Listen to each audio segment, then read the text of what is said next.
Point आता है वो आता है उसका फुल फॉर्म सबको पता है, डर्मेटोग्राफिक मल्टीपल इंटेलिजेंसी टेस्ट।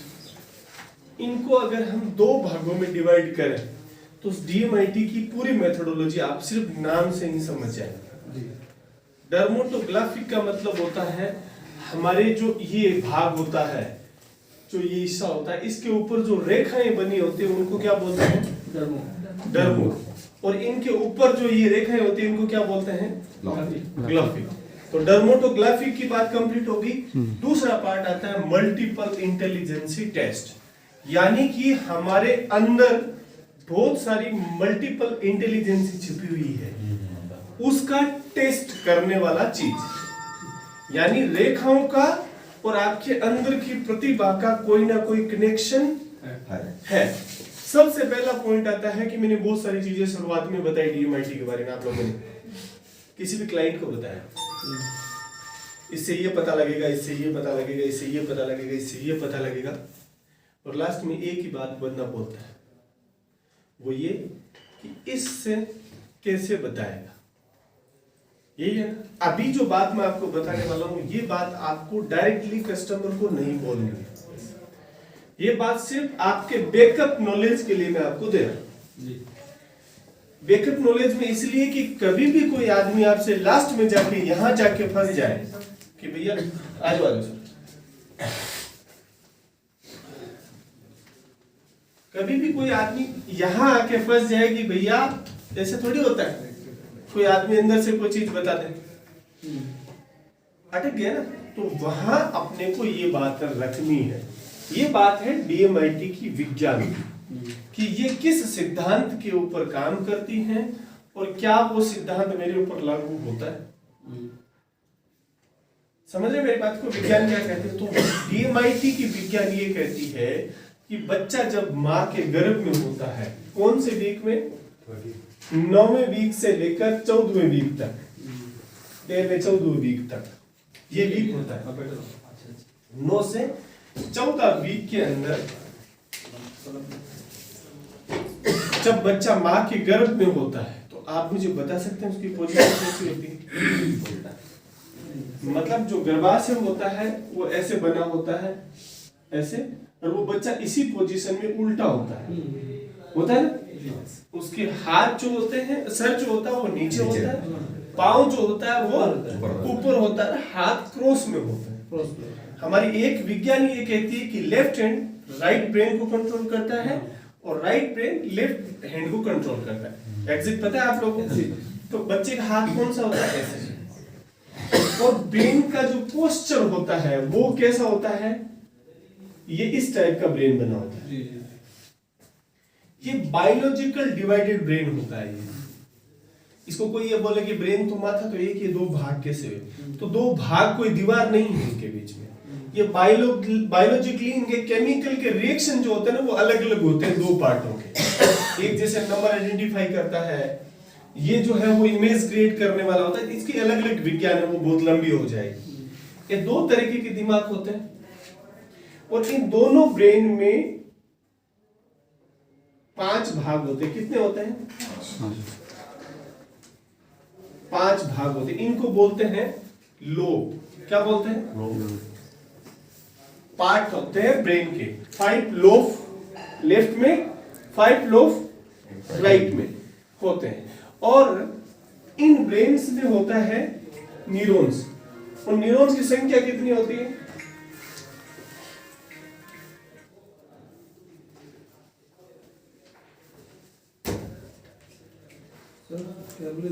न्यूरॉन्स होते हैं उनमें ब्रेन में लोब में अंदर। ये 300 ग्राम का लगभग ब्रेन होता है। 300 ग्राम है ना सर? लगभग 300 ग्राम के दोनों होते हैं। अच्छा। और इसमें न्यूरॉन्स की जो गणना होती है वो होती है 10,000 करोड़। 10 करोड़ कितनी होती है? और एक न्यूरॉन्स की कैपेसिटी होती है 8 GB। कितनी होती है? 8 GB। विज्ञान का पहला देखिए उसके जरिए में साथ में बड़ा मजा आएगा। वैसे केमिकल रिएक्शन कर देता है, तो इनके रिएक्शन अलग अलग होते हैं दोनों ब्रेन से। ऑमलेट मेरा हो गया, अभी पिया मैंने। सबका हो गया चाय? सर पानी दे दो। तो ये दोनों ब्रेन में कितने न्यूरॉन्स होते हैं? 10,000 करोड़ सर। कितने? एक मेमोरी 8 GB सर। ये डीएमआईटी को बताने की जरूरत नहीं होती ये सारी चीजें। आप लोग स्ट्रॉन्ग बने इसलिए मैं आपको समझाया। अब बात यह आती है कि कोई आदमी बोले कि भी ये होते हैं, तो भी हमारी यहाँ का क्या कनेक्शन? ये मानिए ये होता है, पर तो यहाँ का क्या कनेक्शन है वो समझ में नहीं आया। पहला पार्ट, दुनिया में एक फिंगरप्रिंट का दूसरा व्यक्ति है क्या? सवाल अगले को, आपको अगले को छोड़ना है। बताओ, तो अगला ब्रेन नहीं। दुनिया में सेम रेटिना का दूसरा व्यक्ति है क्या?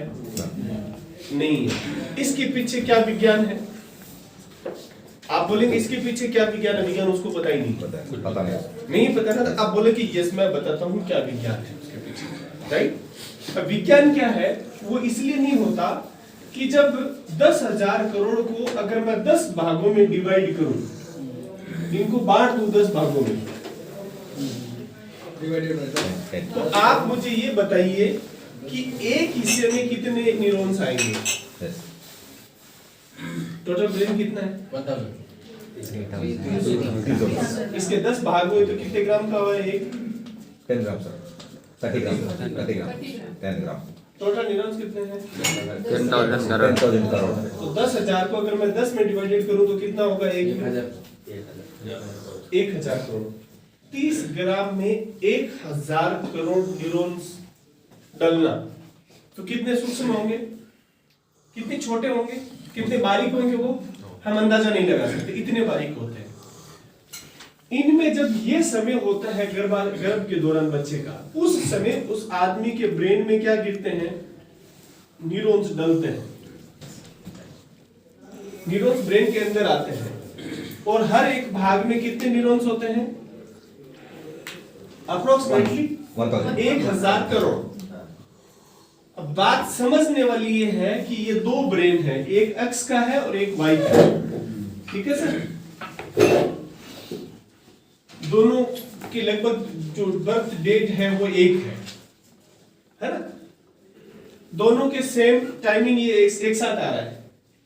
अगर इन दोनों के ब्रेन में सेम टू सेम जो न्यूरॉन्स इस ब्रेन में डले हैं,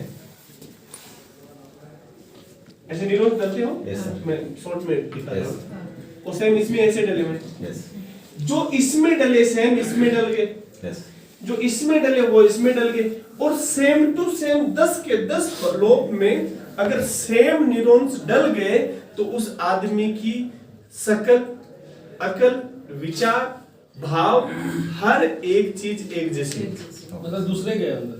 हाँ, अगर मेरे 10 भागों में एक डला और इसके भी 10 भागों में एक डला तो एग्जिटिव हमारी सारी चीजें होंगी। जैसा मैं सोचता हूँ वैसा वो सोचेगा, जितना इंटेलिजेंट मैं हूं उतना वो, उसकी शक्ल, चेहरे का बनावट एक जैसा होगा, उसके बालों की बनावट एक जैसी होगी, उसका बॉडी का स्ट्रक्चर एक जैसा होगा, हर एक चीज, उसका मूवमेंट, सारी चीजें एक जैसी होगी। तो आज दिन तक दुनिया में ऐसा संभव हुआ ही नहीं। क्यों? कि 1,000 करोड़ में से इनकी गति बहुत फास्ट होती है। जब डलते वक्त एक दो भी इधर उधर हो गए तो उसकी सारी की सारी चीजों में चेंजेस आ जाएंगे। हाँ, कई सारी चीजें एक जैसी डलती हैं तो हमें ऐसा लगता है कि ये वैसा आदमी दिखता है, ये फलाने आदमी जैसे कल बोल रहे थे कि अक्षय कुमार जैसा दिखता है, तो वो मेरे न्यूरॉन्स और उसके न्यूरॉन्स में काफी हद तक सिमिलरिटी है, इसलिए वो मेरे जैसे, मैं उसके जैसा दिखता हूँ या वो मेरे जैसा दिखता है। जैसे सर ट्विन होता है, सिमिलरली दिखे, ट्विन जो होता है जो सिमिलर दिखते हैं लेकिन फिर भी उनके न्यूरॉन्स एक जैसे नहीं होते, और कुछ तो है जो कि सिमिलरिटी है। हाँ, मतलब मैक्सिमम न्यूरॉन्स है वो एक जैसे हैं, लेकिन इसमें से 2-4 न्यूरॉन जो है वो इधर अलग हो गए। आपने जुड़वा पिक्चर देखी ना, वो जुड़वा वाली तब होती जब सेम होता है, लेकिन ऐसा हुआ नहीं, सिर्फ पिक्चरों में हुआ। हो सकता है फ्यूचर में हो जाए, हो सकता है दूसरा फिंगरप्रिंट कोई आदमी मिल जाए, लेकिन अभी तक के इतिहास में ऐसा नहीं हुआ। अब ये तो समझ में आ गई कि विज्ञान ऐसे। अब इसका एक उदाहरण और होता है कि हमारा बॉडी जो होता है, जब बच्चा पैदा होता है तो ये समय जो होता है वो लास्ट का समय होता है, एंड समय होता है, जब उस बच्चा पैदा होता है उसके लगभग समय का आसपास होता है। आप अंदाजा लगाइए ये हिस्सा पक्का होता है या कच्चा होता है? इसका मतलब क्या है, समझ में आ रहा है आपको? वो लास्ट में होता है, ये सबसे लास्ट में बनता है 14 वीक के बाद। 14 वीक के बाद ये न्यूरॉन्स आने के बाद ये भी बनता है। पहले न्यूरॉन अंदर जाएगा, फिर ये पैक होगा। इसीलिए हमारे जो दाई माई होती थी, अब मुझे पता नहीं आपके यहाँ क्या होता है, स्मूथ होता है, स्मूथ। हाँ, वो माई जो होती थी ना पहले गांव में, वो माई बताती थी कि इसको थोड़ा ध्यान से रखना होता है। और दूसरा एक उदाहरण और, ये जो होता है जिसको तलवा बोलते हैं ऊपर वाला, ये भी कच्चा होता है, इसलिए अंगूठे से इसको दबाया जाता है, क्योंकि ये इस ड्यूरेशन के बाद बनता है। डीएमआईटी में जो समझना चाह रहे हैं कि इसका विज्ञान क्या है, तो ये हिस्सा इसीलिए होता है क्योंकि ये जो न्यूरॉन्स डलते हैं ये इस वीक के बाद, डलने के बाद बनते हैं। मतलब 14 वीक से बाद बनता है सब। 14 वीक से इन दोनों वीक, अब इससे बीच में भी एक मायने रखता है। जितना पहले डला उस हिसाब से उस बच्चे का हो सकता है, जितने बाद में डाला उस हिसाब से उस बच्चे का कैलकुलेशन किया जाता है। कंप्लीट पूरा होता है 14 वीक के बाद। 14 वीक के बाद, 14वें वीक में कंप्लीट हो जाता है। उसके बाद क्या आता है, उसकी बॉडी का जो पूरा संपूर्ण निर्माण हो जाता है। अब ये भी बताते हैं कि जिन व्यक्तियों की इससे पहले जन्म हुआ तो उनका ये वाला स्ट्रक्चर सबसे कमजोर था। उठा के देख लो, जो पागल है ना बचपन से, जिनके हाथों में रेखा नहीं, उनको आप देख लेना, ये हिस्सा चिपका हुआ है सर। चिपका हुआ है। ये इसलिए चिपका हुआ है कि वो बनते उसके डलने के दौरान ही पिचक गया, बंद हो, जन्म पैदा हो गया, तो वो बना ही नहीं। बाकी आपने देखा कोई अगर पागल है तो उसका ये वाला हिस्सा पिचका हुआ नहीं है, बॉडी का नहीं, सिर्फ ये वाला हिस्सा पिचका हुआ है। आंखें, नाक, कान, मुंह, ये वाला पिचका हुआ। क्यों पिचका हुआ है? क्योंकि ये डलने से पहले ही वो बंद हो गया, बंद हो गया, इसलिए वो इस तरह का होता है। तो ये विज्ञान ये कहती है कि हमारे न्यूरॉन्स जो होते हैं वो आदमी के जो अंदर की प्रतिभा उसका निर्माण करते हैं। लेकिन फिर भी एक सवाल आता है, अगला पूछ सकता है क्या, कि फिर भी इसका कनेक्शन क्या है? इसका क्या कनेक्शन है? तो इसका कनेक्शन ये है कि जब ये डल रहा होता है और जिस साइंटिस्ट ने इसके ऊपर रिसर्च किया था उसने ये देखा, हार्वर्ड जो था जिसने रिसर्च के उद्घाटन किया, वो आविष्कार किया था, हार्वर्ड गार्डनर। तो हार्वर्ड गार्डनर ने ये सिद्धांत दिया था, उसका एक थ्योरी था, उस थ्योरी को बोलते हैं नो ब्रेन नो रिजल्ट। यानी जिस आदमी के ये रिजल्ट नहीं है उसके ब्रेन भी नहीं है, क्योंकि इसी दौरान ये बनता है। उसने रिसर्च में ये पाया, ये इसी के बाद में उनको इसके रिसर्च की सूझी कि ये कैसे होता है, इसका क्या कनेक्शन है। तो इन्होंने देखा कि बच्चे का न्यूरॉन्स डलने का समय और उस आदमी के रिजिट बनने का समय जो होता है वो एक होता है। सेम टाइमिंग में ये डलता है और सेम टाइम में ये बनता है। एग्जैक्ट। अब इसका हम दूसरा उदाहरण ये भी देखते हैं कि ऐसा ब्रेन होता है, तो हर एक ब्रेन को हमने लोपों में डिवाइड किया है। तो ये ब्रेन का हिस्सा ये हो गया, इसका ये हो गया, इसका ये हो गया, इसका ये हो गया, तो 5 भाग हो गए। 5 उंगली 5 भाग में, 5 भाग इधर हो गया। अच्छा। तो जब ये न्यूरॉन्स डलते हैं उस समय इसका फोटोकॉपी यहाँ पे आता है, और ये फोटोकॉपी एनालिसिस के दौरान ये बताता है कि हर एक लोब हर एक चीज को आइडेंटिफाई करता है, हर एक चीज को रिप्रेजेंट करता है। अगर मेरा बिहेवियर कैसा है तो ब्रेन का एक पार्ट आपको बताएगा कि इसकी पर्सनैलिटी। ये वाला पार्ट जो होता है वो क्या बताता है? ब्रेन का बताते नहीं कि ये आदमी की वो बताते, तो ये क्या बताता है? ये वाला पार्ट जो होता है ना, ये वाला पार्ट आपकी पर्सनैलिटी को दर्शाता है। तो हर एक पार्ट अलग अलग पार्ट को देखा, ये काउंसलिंग के पार्ट है तो आपके काम की चीज नहीं। तो जब ये डलता है न्यूरॉन्स, उसी समय हमारे रिजल्ट्स पे उसकी फोटोकॉपी छूटती है, और ये रिजल्ट्स ये तय करते हैं कि कौन से पार्ट में कितने न्यूरॉन्स हैं और उन न्यूरॉन्स की स्पीड क्या है। अगर ये उसकी गणना, उसकी संख्या और उसकी गति अगर हमारे समझ में आई तो उस आदमी की उसी संबंधित चीज को उसके अनुसार उसको गाइड किया जा सकता है। उदाहरण के तौर पे अगर मुझे ये लगा कि मैं डव पर्सनालिटी का आदमी हूं, यहां से पता लगा, और मैं मेरे मम्मी या मेरी मिसेज इगल या अव्वल प्रवृत्ति के हैं तो हमारे जीवन में कभी भी बनेगी नहीं बन रही। अब जैसे ही मुझे पता लगा कि मेरा ये वाला पार्ट इतना कमजोर है या इतना स्ट्रॉन्ग है, तो उसी के हिसाब से काउंसलर आपको काउंसलिंग करेगा और उसके जीवन में खुशियां ले आएगा। ये पता चल समझ में आ गया आपको किस तरह किस वेव पे काम करता है, कौन सी विज्ञान में। कहने का मतलब है कि ब्रेन का निर्माण जब होता है उसी समय हमारा रीजन्स का निर्माण होता है, और रीजन्स ये बताती है कि कौन से भाग में कितने न्यूरॉन्स बैठे हुए हैं, और न्यूरॉन्स के आधार पर उसकी जीवन की काउंसलिंग होती है, वो जीवन में आगे बढ़ता है। रिजेस मतलब वो न्यूरॉन को रिजेस बोलते हैं? नहीं सर, न्यूरॉन्स होते हैं ये, रीजन्स होती हैं जो ये रेखाएं रिजेस ये रेखाएं होती हैं। तो इन रेखाओं का कनेक्शन न्यूरॉन से होता है। न्यूरॉन से मींस ऐसे कोई लाइन नहीं होती, कनेक्शन नहीं होता है, बट वो उसकी कैलकुलेशन बताती है कि इसका इतनी रेखाएं हैं, इतनी टूटी हुई है, इतनी राइट है, उसका कौन सा पेंगल है। वो मैं काउंसलिंग जब आप फिंगरप्रिंट लेना सिखाऊंगा तब बताऊंगा किस तरह के फिंगरप्रिंट बनते हैं और क्या क्या उसका होता है। तो ये पार्ट तो हुआ विज्ञान का, जो आपको उस समय लोगों को बताना है जब लोगों के सवालों की बौछार आपकी तरफ हो जाए। जैसा सवाल आया वैसा जवाब आपको देना है। मैंने इसकी विज्ञान की कुछ झलके आपको बताई। क्लियर है आपको? आगे बढ़े अपन। ये बात हुई हमारे ब्रेन के विज्ञान की, डीएमआईटी ब्रेन विज्ञान के ना, विज्ञान पूरे ब्रेन की विज्ञान नहीं है ये। वो थ्योरी का क्या बोले हैं, हार्वर्ड दादा का थ्योरी वो? No brain no ridges, no brain no ridges, no brain no ridges, no ridges. अगर ब्रेन नहीं है, रिजेस नहीं है, तो उसके ब्रेन में नहीं। और ये देखना है तो ऐसा आपको कभी कोई व्यक्ति मिल जाए जो बचपन से पागल है, बचपन से जन्मा तब से, तो उसका हाथ उठा के देख लेना, आपको ये रेखाएं नहीं मिलेगी। ये उसका थ्योरी था, विज्ञान था। मतलब वो इनबर्न जो पैदा ही होता है पागल ही पैदा होता है, नहीं जो बाद में होता है वो अलग कैसे उसके रिजेस मिलेंगे। उसके उसका मतलब है कि वो न्यूरॉन्स में फॉल्ट हो गया। फॉल्ट ये हो गया कि जिस भाग में जिसको रहना चाहिए उसके भाग बने नहीं है, वो आपस में केमिकल रिएक्शन उल्टा सीधा हो रहा है। तो कभी वो अच्छी बातें करने लग जाता है, कभी रिएक्शन उल्टा होता है तो वो पागल बातें करने लग जाता है। वो इसलिए होता है कि उसका वो पार्ट जो बने होते हैं ना, वो पार्ट पूरे नहीं बने होते। और जो बचपन से होता है उसके अंदर न्यूरॉन्स ही नहीं है, तो पार्ट की वैल्यू क्या है? क्लियर है? अब बात करते हैं कि हमें इसके बारे में पता क्या क्या चल सकता है। मेन जो पॉइंट आता है, सबसे पहला जो इसके बारे में पता लगता है वो होता है कि उस आदमी की, जो छोटे बच्चे होते हैं ना, उससे स्टार्ट कर लेते हैं अपन, ज्यादा समझ में आएगा तो अपन लास्ट तक चले जाएंगे। छोटा बच्चा होता है, उसके लिए सबसे इंपॉर्टेंट क्या होता है?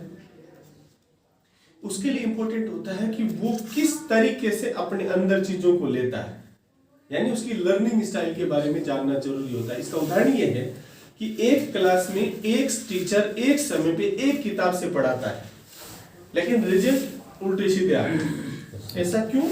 ऐसा इसलिए कि हर एक बच्चा डिफरेंट प्रकार का लर्नर होता है। अभी हम जिसको बताएंगे उसको यही पता नहीं होता कि वो लर्निंग स्टाइल भी होता है। तो 3 प्रकार की लर्निंग स्टाइल होती है, आप सब लोगों को पता है। विजुअल यानी वो देखता है और अंदर लेता है, ऑडिटरी यानी वो सुनता है और अंदर लेता है, काइनेस्थेटिक यानी जो हाथ से काम को करता है और अंदर लेता है। अब अगर बच्चा ऑडिटरी है, उसको अगर विजुअल तरीके से पढ़ाया जाता है तो वो कमजोर है, और जो तरीके से टीचर पढ़ाता है वही उसका लर्निंग स्टाइल है, वो स्ट्रॉन्ग। अब हमें इसका पता लगने से फायदा ये होता है कि हम हमारे बच्चे को, हमारे बच्चे के क्लास टीचर को और हमारे जो घर पे आके पढ़ाता उसको, या हम जब घर पे पढ़ाते हैं तो हम उसी तरीके की उसको बात बताएंगे कि ऐसे बेटा पढ़ेगा तो तुझे याद हो जाएगा। तो पहली चीज हमें बच्चे की लर्निंग स्टाइल के बारे में यहाँ पता लग जाएगा। जो काइनेस्थेटिक जो बोले आप, उसका पढ़ने का स्टाइल क्या होगा? वो हाथ में क्या नहीं पढ़ेगा सर, सर? उससे जैसे मैथ्स के बच्चे होते हैं ना, जैसे मान लीजिए काइनेस्थेटिक का मतलब मुझे सब्जेक्ट को याद करना है, अच्छा, तो मैं लिख के करूंगा तो मुझे याद हो जाएगा कि मैंने हाथ से किया। अच्छा, इसकी भी एक पूरी विज्ञान है। हाथ से अगर देख के करेगा ना तो कम जाएगा।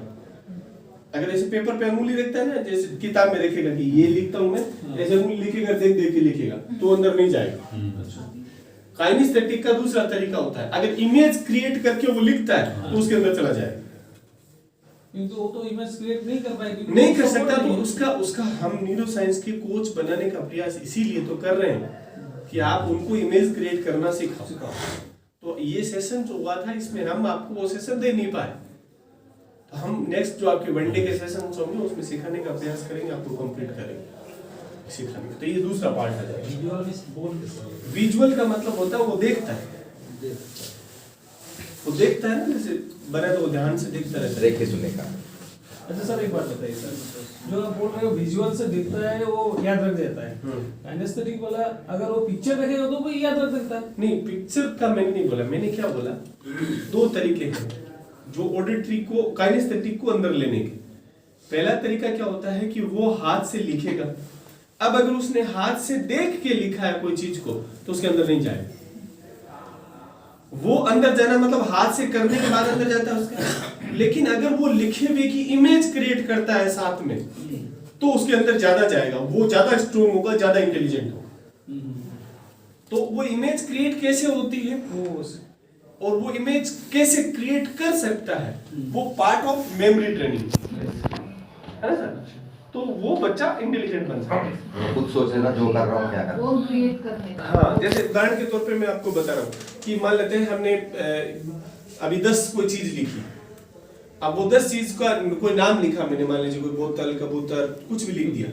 अब मैं उसकी पिक्चर बनाता हूँ। एक तो मैं बोलूँ कि आप बताओ ये 10 नाम, तो आप में से कोई नहीं बता पाएगा। मैं बोलूँ उल्टा नीचे से बताओ, बीच में से बताओ, कोई नहीं बता पाएगा। लेकिन उसकी मैं 2 मिनट में कहानी बनाऊंगा और कहानी बना के आपको बताऊंगा। तो जैसे जैसे मैं कहानी बनाऊंगा वैसे वैसे उस कहानी की इमेज हमारे अंदर क्रिएट होती जाएगी, है ना। और वो जैसे जैसे इमेज क्रिएट करेगा वो अंदर लेता चला जाएगा, और जैसे जैसे अंदर जाएगा तो बाहर भी दे देगा। तो वो अलग पार्ट है मेमोरी का, लेकिन हम यहाँ दूसरी बात पे हैं। तो पहला पार्ट होता है बच्चे की लर्निंग स्टाइल के बारे में पता लग जाता है। क्लियर हुआ सबका? Sir visual kinaesthetic. विजुअल जो होता है वो देख के समझता है, जैसे टीचर बोर्ड पे लिखता है कौन बताएगा, यस मैम मैं बताऊंगा, देन विजुअल। अगर आपका बच्चा ऑडिटरी है तो आप उसको टीचर्स को ये बताइए कि उसको ये ना बोले कि तू मन मन मन में पढ़, कभी समझ में नहीं आएगी उसको। उसको बोले तू साउंड इतना जोर से पढ़ कि तेरे कानों तक तेरी बात पहुंच जाए। अगर उसकी बात कानों तक उसको पहुंचेगी बढ़िया से तो अंदर जाएगी। काइनेस्थेटिक को बोलना है कि तू लिख लिख के या इमेज क्रिएट करके पढ़, वो अलग पार्ट होगा। अभी अपन आगे बढ़ते हैं। इससे ऊपर थोड़े बड़े बच्चे आते हैं जो जिनको 9, 10th में आते हैं, 11th में जाते हैं, तो उनके लिए सबसे बड़ा इशू होता है सब्जेक्ट का चयन करना। छोटे बच्चों के लिए जरूरी होता है लर्निंग स्टाइल के पता करना, उससे बड़े जो होते हैं उनके लिए जरूरी होता है सब्जेक्ट का चयन करना, सब्जेक्ट सिलेक्शन। अगर उसका सब्जेक्ट रॉन्ग चला जाता है तो हो सकता है कि वो आदमी उसमें सक्सेस हो जाए। सक्सेस का मतलब नौकरी लग जाए, लेकिन वो आदमी सफल आदमी कभी नहीं बन सकता। जैसे उदाहरण के तौर पे अगर मैंने पैसे वैसे देके मैं डॉक्टर बना तो मैं डॉक्टर तो बनूंगा, लेकिन मैं डॉक्टर वो बनूंगा जो चीरा फाड़ के दौरान आदमी मरेगा। मैं डॉक्टर वो बनूंगा जो हथियार अंदर छोड़ूंगा। मैं वो डॉक्टर बनूंगा निकालने की किडनी और ऑपरेशन कर दूंगा किसी और का। तो अनसक्सेस एंड ट्रेंड डॉक्टर का दर्जा मुझे मिलेगा। मैं इंजीनियर पैसे देके बन तो सकता हूं, लेकिन मैं वो इंजीनियर बनूंगा कि बनता हुआ पुल गिरेगा और 100-200 को ले डूबेगा, तो वो सक्सेस नहीं बन सकता। तो यहाँ दूसरा जो पार्ट हमारे लिए जो जानने योग्य होता है वो होता है कि बच्चे का सब्जेक्ट कौन सा होना चाहिए, ये रिपोर्ट बताएगी। क्लियर है? तीसरा जो पार्ट आता है वो आता है कि पढ़ने लिखने के बाद उसके सबसे इंपॉर्टेंट होता है कैरियर सिलेक्शन। और कैरियर सिलेक्शन में 2 तरह के पार्ट होते हैं। एक होता है कि मैं स्वयं का बिजनेस करूंगा, तो स्वयं के बिजनेस के लिए इसका अगले वाला पार्ट आएगा। दूसरा पार्ट होता है कि मैं नौकरी करूंगा। सर ये करियर चूज के लिए, कैरियर चूज के लिए। जॉब और बिजनेस। अब ये दोनों पार्ट जो मैं आपको बता रहा हूं, तो कैरियर किस फील्ड में हम जाएं, कहां हमें मैक्सिमम सफलता मिलेगी। सर एक करियर चूज के लिए फर्स्ट क्या होता है सर? पहला तो जॉब होता है, जॉब। दूसरा अपना बिजनेस होता है। Personal business. तो अपने बिजनेस के लिए ये सिलेक्शन तो देगा कि अगर तुम अपना बिजनेस करते हो तो करो, लेकिन अपने बिजनेस में भी एक अगला पॉइंट और आता है, वो नौकरी में भी आता है। दोनों में आता है। मैं दोनों पोर्टों को एक साथ नहीं बोल रहा हूँ, एक एक करके बताता हूँ। ठीक सर। उसको नाम बता देता हूँ, उसको बोलते हैं IQ, CQ, AQ। इसका सर अपना बिजनेस की दोनों में काम आता है सब, दोनों में काम आता है। IQ, EQ, CQ, SQ, emotional question. IQ, EQ, CQ, SQ। ये ट्रेनिंग में बताया SQ। ये पॉइंट अभी ट्रेनिंग में किए ना। हाँ बोले थे आए एक बार बता नहीं, वो IQ का मतलब होता है इंटेलिजेंसी क्वेश्चन। अभी हम सर अभी क्या बोले थे आप? IQ बोले हैं। हाँ IQ, ठीक है।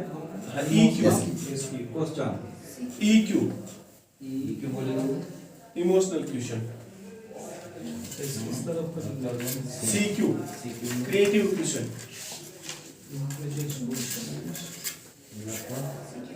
S creative question, creative, SQ social question, शोषण सोशल क्वेश्चन,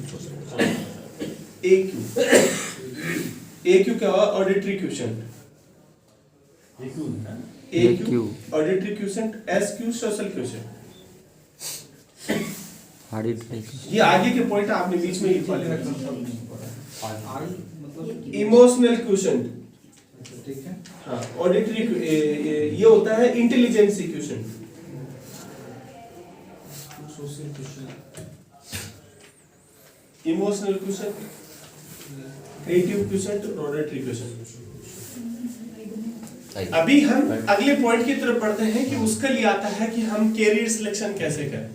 और कैरियर सिलेक्शन के लिए सबसे इंपॉर्टेंट जो चीजें आती हैं वो आती हैं कि मेरे अंदर कौन से पोटेंशियल है। अगर मैं सक्सेस लोगों की श्रेणी में अगर आना चाहता हूं तो मेरे अंदर के न्यूरॉन्स जो हैं क्या वो मेरे सपोर्टिंग में है कि नहीं है। जैसे उदाहरण के तौर पे मैं उदाहरण देना चाहूंगा कि यहाँ पे दो गाड़ियां खड़ी है, ये एक गाड़ी है 800, ठीक है सर, दूसरी गाड़ी है मर्सिडीज बेंज, सुंदर सी खड़ी है ना सर। बट इसमें चारों टायर फिट है, इंजन फिट है, इसमें सिर्फ एक टायर नहीं है। तो आप अगर अपनी जगह पे पहुंचना चाहते हैं, अपने डेस्टिनेशन पे पहुंचना चाहते हैं तो किससे जाएंगे? इससे जाएंगे सर पहले वाले। क्यों? इससे क्यों जाएंगे? उसको टायर नहीं है ये महंगी है ना। मगर टायर नहीं है सर। एग्जैक्ट। ठीक है। इससे अगर जाना होगा तो आपको क्या करना पड़ेगा? टायर चेंज करना पड़ेगा। टायर चेंज के बिना जाना होता तो धक्का लगाना पड़ेगा, लेकिन फिर भी आप जगह पे नहीं पहुंच सकते। तो अगर आप बार बार मेहनत करने के बाद में भी अनसक्सेस हैं तो इसका मतलब है कि बिना टायर को धक्का मार रहे हैं। यानी उसके अंदर सपोर्टिंग न्यूरॉन्स नहीं है। और अगर सपोर्टिंग न्यूरॉन्स नहीं है तो आप बिना टायर गाड़ी के धक्के मारने के बराबर है। क्लियर है? तो इससे ये पता लग जाएगा कि मेरे कौन सी गाड़ी के टायर ठीक है। भले ही वो 800 है लेकिन आपकी जगह पे आपको सुरक्षित पहुंचाएगी। आप जहां जाना चाहते हैं वहां पहुंचाएगी, ये भी पहुंचाएगी। ये थोड़ी कि ये पहुंचाएगी नहीं, या टायर होगी तो दोनों पहुंचाएंगी। लेकिन हमें पता लग जाए कि मेरे अंदर कौन सी परफेक्ट गाड़ी है जो मुझे मेरे जगह पे पहुंचा, स्थान पे पहुंचा दे। जगह मतलब सक्सेस। तो ये रिपोर्ट आपको बताएगी कि आप इस गाड़ी में बैठिए, ये गाड़ी आपको जगह पे पहुंचा देगी। यानी मुझे मेरा कैरियर कौन सा चूज करना है, ये रिपोर्ट आपको क्लियर करेगा। एग्जैक्ट बनेगा, सारे बता देगा। एक नहीं, वो 20-25 प्रकार के सिलेक्शन देता है। आपको चूज करना है कि इसमें मुझे कौन से में जाना है। राइट है सर?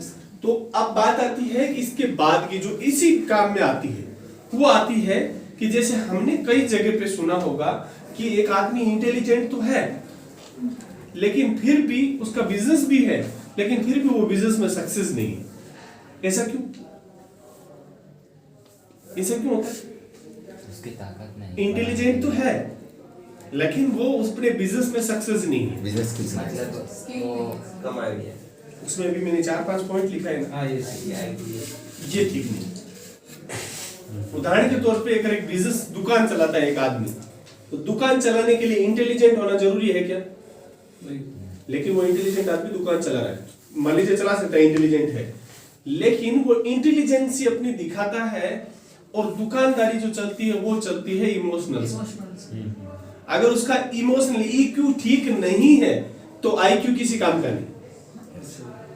हमने अभी तक सिर्फ एक ही चीज सोची है, अगर IQ ठीक है तो बंदा सक्सेस है, लेकिन ये नहीं है ऐसा। और ये आपको पता है इसकी थ्योरी भी किस आदमी ने दी है, प्रूव किसने किया? जो दुनिया की सबसे बड़ी शॉपिंग पोर्टल कंपनी का जो मालिक है, अलीबाबा का मालिक है, चाइना का, जो दुनिया का मतलब जो सबसे गरीब श्रेणी का, जिसके घर में रोटी तक नहीं थी ना, कपड़े तक नहीं थे, वो आदमी आज दुनिया की सबसे बड़ी शॉपिंग पोर्टल का मालिक है, अलीबाबा का। उसने बताया कि लोगों ने आईक्यू के फोकस किया, मैंने मेरे ईक्यू, एक्यू, सीक्यू और एसक्यू पे कंसंट्रेट किया, और मैंने इसका जैसे सामंजस्य बिठाया, मैं दुनिया के शिखर पे जाके बैठ गया। तो क्या मेरा, अगर मैं बिजनेस कर रहा हूं और मेरा अगर EQ AQ सही नहीं है, तो मेरा IQ मेरे किसी काम का नहीं है। तो ये रिपोर्ट बताएगी कि तेरा IQ क्या कहता है, EQ क्या कहता है, SQ क्या कहता है, वो सारी चीजें आपको कंप्लीट बताएगा। तो उससे उस बिजनेस को चूज करने में आपको सपोर्ट मिलेगा। कंप्लीट है?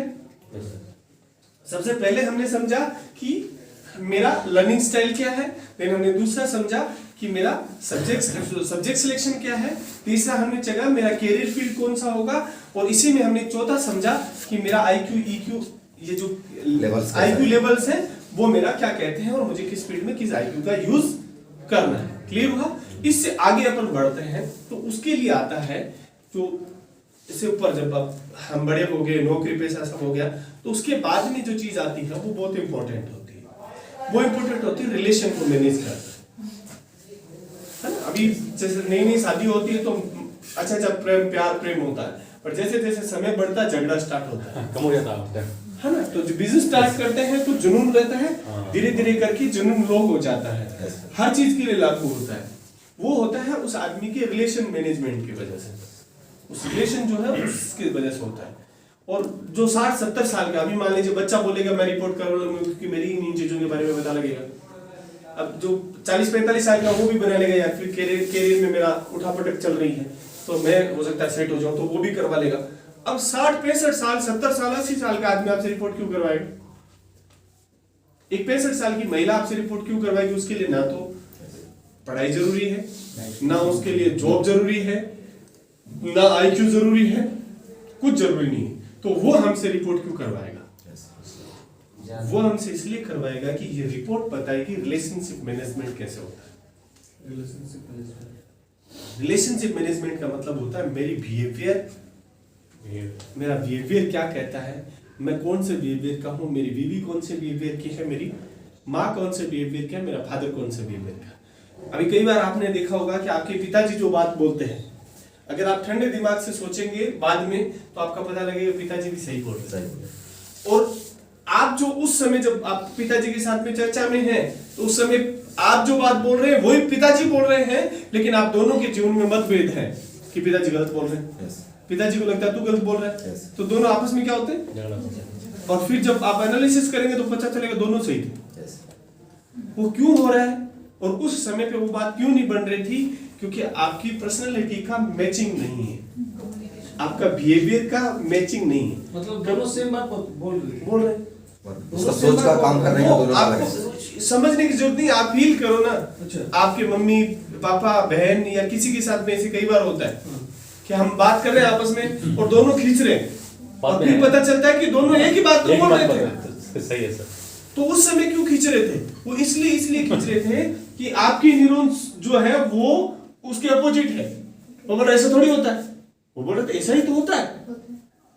वो ऐसा इसलिए होता है कि दोनों न्यूरॉन्स अलग अलग हैं, और वो आपको अपने न्यूरॉन्स के हिसाब से समझा रहे हैं और आप उनको अपने न्यूरॉन्स के हिसाब से समझ रहे हैं, और दोनों के बीच में रिलेशन। तो ये रिपोर्ट बताएगी कि आपको बिहेवियर ये है तो आपको ऐसे बात करनी चाहिए। अगर आपकी बीवी इस बिहेवियर की है तो थोड़े से उस वाले बिहेवियर आपके अंदर डाल लो मतलब आपको तो कन्विंस करना पड़ेगा, बिलीफ को चेंज करना पड़ेगा।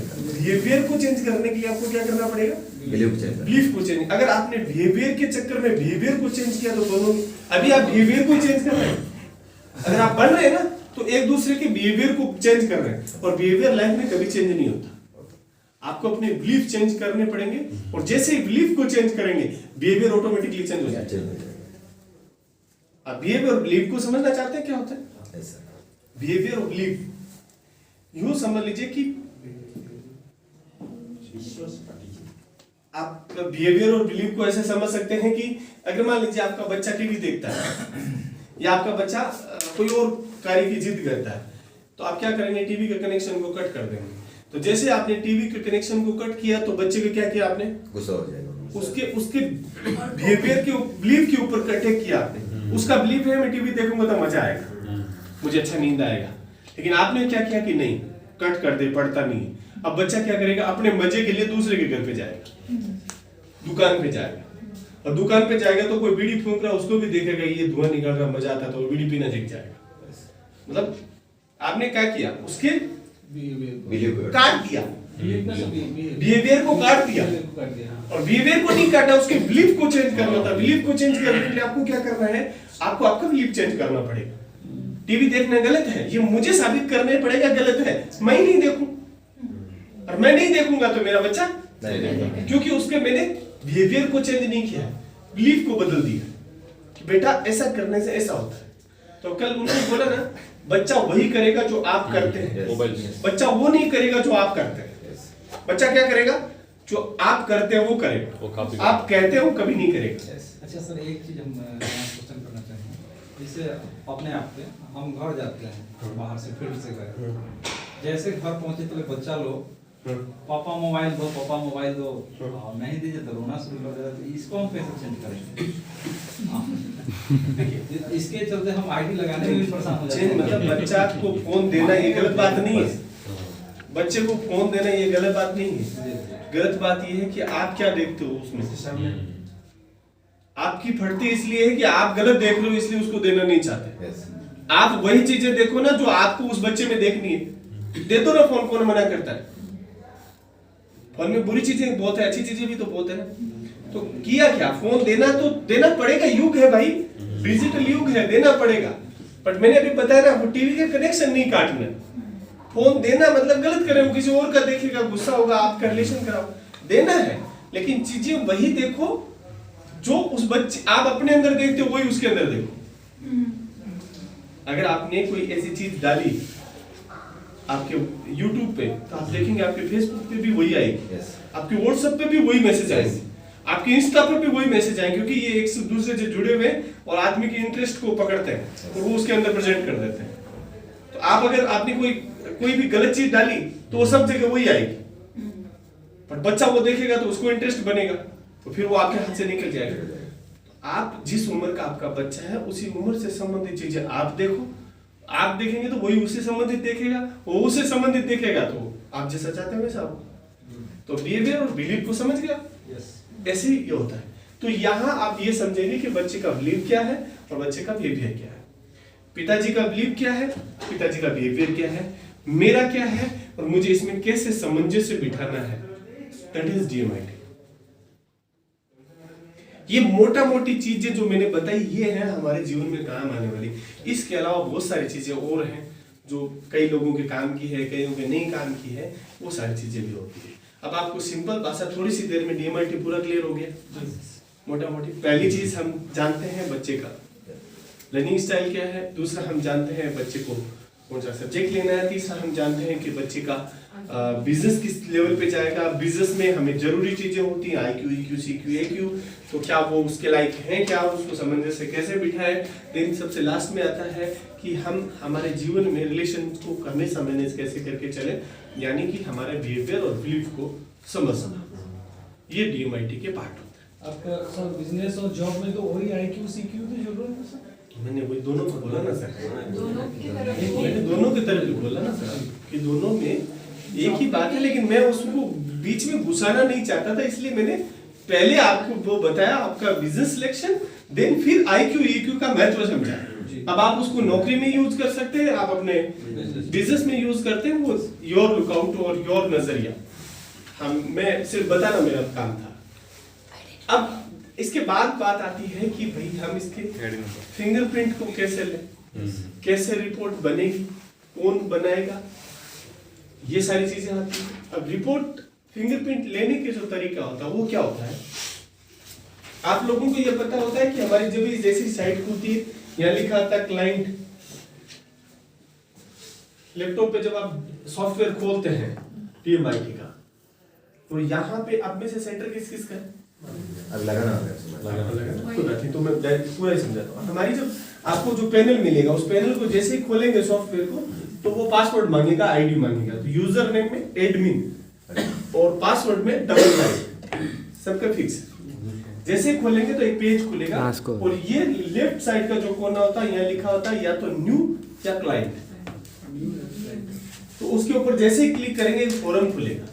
उस फॉर्म में आपको सारी इंफॉर्मेशन व्यक्ति की भरनी है, पर उनमें से किसी भी ऑप्शन को खाली नहीं छोड़ना है। जहां पे आपको लगे कि खाली है वहां पे हमारे लैपटॉप में माइनस का बटन होता है, उस माइनस के बटन को 1 टाइम लगाना है।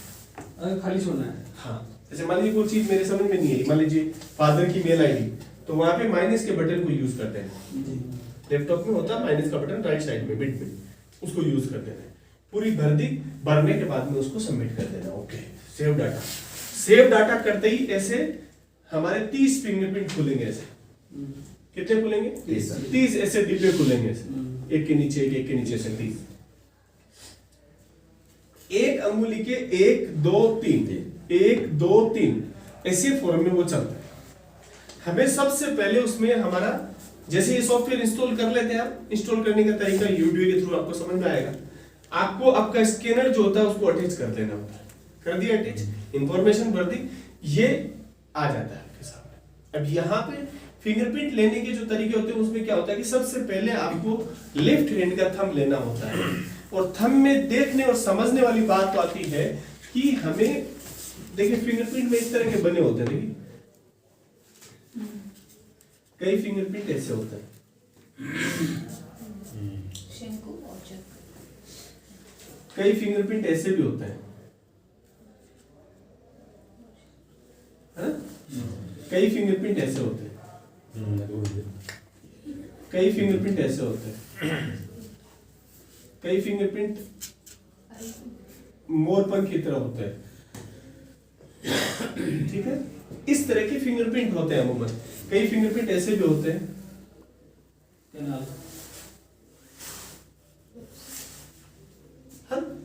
अमूमन इस तरह के फिंगरप्रिंट होते हैं। सर इतना ही आता है ना और भी है सर? नहीं, इनमें पार्ट होते हैं और पार्ट होते हैं और लोग बनते हैं अलग अलग। बेसिक जो लूप है उसको पहचान मोटा मोटी देखिए ये आते हैं बस, और कोई विषय ये बहुत कम होते हैं, एक्सीडेंटल होते हैं बहुत कम लोगों में। एक्सीडेंटल जिनके माता पिता जब बच्चा पैदा होता है उस समय अगर माँ अगर कोई सदमे में रही है, अगर कोई घर में एक्सीडेंट हुआ है, कोई खत्म हुआ, तो उस समय की पोजीशन में इस तरह के फिंगरप्रिंट बनते हैं। इसका साथ प्रिंटर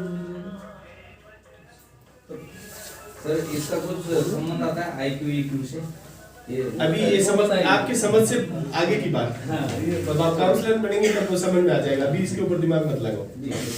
अगर मेरा फिंगरप्रिंट इस तरह का है, मेरा फिंगर इस तरह का है, इस तरह का, इस तरह का, इस तरह का, इस तरह का, या इस तरह का, मुझे सबसे पहले जब फिंगरप्रिंट लेना है तो मुझे ये वाली चीज लेनी है। ये जो सेंटर बन रहा है ना, करो सबसे पहले लेना है तो क्या दिखना चाहिए? इसको बोलते हैं सेंटर। सेंटर ये सेंटर देखिए, इसमें 2 सेंटर बनते हैं। 2 ही सेंटर में है। इसमें 1 सेंटर बनता है, इसमें 1 सेंटर बनता है, इसमें 1 सेंटर बनता है, इसमें 2 सेंटर बनते हैं, इसमें 1 सेंटर बनता है, इसमें 1 सेंटर बनता है, इसमें सेंटर होता ही नहीं, ओके ना वो खाली रहता है, एक्सीडेंटल होता है। तो अगर इनमें से कोई भी बना तो पहला फिंगरप्रिंट में क्या लेंगे? सेंटर ले लीजिए। दूसरा होता है वो होता है कि अपने अंगूठे को, अंगुली को लेफ्ट में टर्न करना है। तो लेफ्ट में क्या होता है कि जैसे ये है तो इसके दोनों साइड में ऐसा ट्रायंगल बना होता है।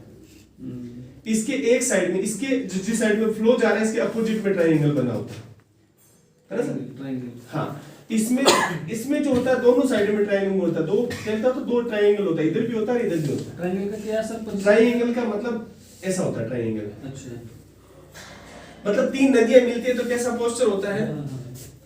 अभी लैपटॉप आएगा तो मैं दिखाऊंगा, लैपटॉप में ऐसे ट्रायंगल बनता है, कट बनता है। तो ये इस तरह का फिंगरप्रिंट होता है, उसमें दोनों साइड में होता है। इस तरह के जिस साइड में फ्लो होता है उसके अपोजिट में होता है। इसके 2 साइडों में होता है, इसके 2 साइडों में होता है, इसमें 1 साइड में होता है, इसके 2 साइडों में होता है, इसमें होता ही नहीं। तो जिस तरह का फिंगरप्रिंट होता है तो अगर आपने लेफ्ट में टर्न किया एस आया तो लेफ्ट वाला सेंटर और डेल्टा दोनों आने चाहिए। अगर इसमें आया तो इसमें तो लेफ्ट में कुछ होता ही नहीं है, तो आप ले सकते हो पिक्चर। ऐसा आया तो लेफ्ट का सेंटर और लेफ्ट का डेल्टा दोनों दिखने चाहिए। इसमें आया तो लेफ्ट का सेंटर लेफ्ट का डेल्टा, लेफ्ट ये सेंटर और डेल्टा लेफ्ट का दिखना चाहिए, इसमें होता नहीं। तीसरा जो फिंगरप्रिंट बनता है वो बनता है राइट का। राइट टर्न करो तो राइट का डेल्टा सेंटर, राइट का डेल्टा सेंटर, क्योंकि इसमें राइट में है, राइट का डेल्टा इसमें एक ही होता है, इसमें दोनों साइड में होता है, तो राइट का डेल्टा सेंटर, राइट का डेल्टा सेंटर, इसमें कुछ होता नहीं। सभी एंगलियों को इसी तरह फिंगरप्रिंट लेना। कोई कंफ्यूजन? एक में तीन, प्रैक्टिकल एक मिडिल, एक लेफ्ट, एक राइट। पहले लेफ्ट लिया तो लेफ्ट में क्या आएगा मुझे बोल के बताओ। सेंटर, लेफ्ट में क्या आएगा? थंब सेंटर, सबसे सामने जो दिख रही है वो चीज। अब ये चाहिए चाहिए चाहिए चाहिए चाहिए, कोई सा भी प्रकार का फिंगरप्रिंट हो उसका सेंटर वाला पार्ट हमें दिखना चाहिए। समझ में आया? जैसे ही आप लेफ्ट में टर्न करते हैं तो अगर उसके लेफ्ट का सेंटर और डेल्टा दोनों दिखना चाहिए। अगर इस तरह का है तो होता ही नहीं है, इस तरह का है तो होता ही नहीं है, इस तरह का होता है तो होता है, इस तरह के में होता है, इसमें कुछ नहीं होता। तो इस तरह का आया तो एक साइड में लेके छोड़ दो। राइट में जैसे ही टर्न करेंगे तो राइट का डेल्टा सेंटर, राइट का डेल्टा सेंटर, राइट का डेल्टा सेंटर दोनों आने चाहिए। राइट में डेल्टा और सेंटर आना चाहिए, दोनों में, दोनों लेफ्ट में भी आना, राइट में भी आना। अभी आप समझने का प्रयास करिए। ये फिंगरप्रिंट है सर, ठीक। अब आपने ये फिंगरप्रिंट लिया फर्स्ट में तो सेंटर ले लिया। सेंटर ले लिया। अब लेफ्ट में क्या लेंगे?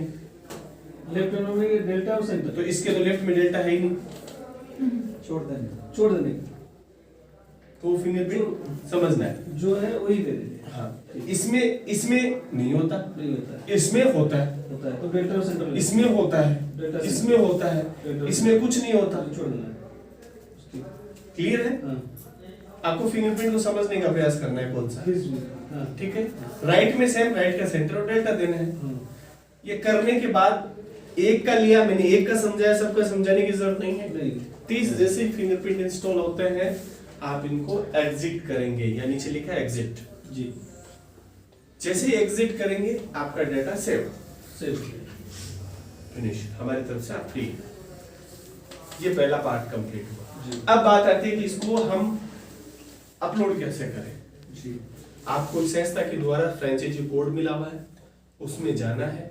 उसमें जाने के बाद सेम जो पहला पेज खुला था वैसा ही खुलेगा, और इसके आगे लिखा है यहाँ पे अपलोड, सेटिंग या अपलोड, सेटिंग या अपलोड। तो सेटिंग पे क्लिक करेंगे, 3 चीजें खुलेंगी। यहाँ लिखा है अपलोड, अपलोड पे क्लिक करेंगे तो वो डीएमआई टैब बहुत सारी खुलेंगी और उनके सामने ऐसे पॉइंट बने हुए हैं।